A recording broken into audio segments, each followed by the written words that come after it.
তীব্রামথা কি বলতে চাইবে এই চলতি অধিবেশনে। এক নম্বর, আমি আবারও বলছি, আমাদের ইস্যু থাকবে যে অনুপ্রবেশকারীদের বিরুদ্ধে সরকার কি পদক্ষেপ গ্রহণ করেছে, এটা আমরা জানতে চাইব।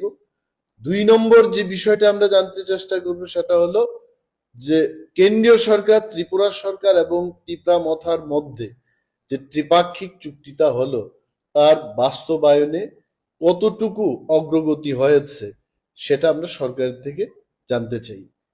এবং অনেক মানুষ বলতে পারে আমাদের এই সাংবাদিক সম্মেলন দেখে এডিসি নির্বাচন এসে গেছে, মথার একটা নাটক শুরু হয়েছে। মথা কোনো নাটকে বিশ্বাসী না, মথা কোনো আন্তর্জাতিক দল নয়, মথা কোনো একটা ন্যাশনাল দল নয়। মথা এই অঞ্চলের মানুষের স্বার্থ রক্ষায় একটা কথা বলার একটা প্ল্যাটফর্ম, একটা রাজনৈতিক দল। এই এলাকার মানুষের কথা যেহেতু কেউ বলছে না, যেহেতু যারা বিরোধীতে আছে, কিন্তু তারপরেও এই পিছিয়ে পড়া মানুষের কথা বিধানসভায় কেউ বলছে না, তাহলে মথাকে সেই জায়গাতে এসে আমাদেরই কথা বলতে হবে। তো it is not to be misunderstood. Again, we are telling that Motha is in the government, and again Motha is talking against the government.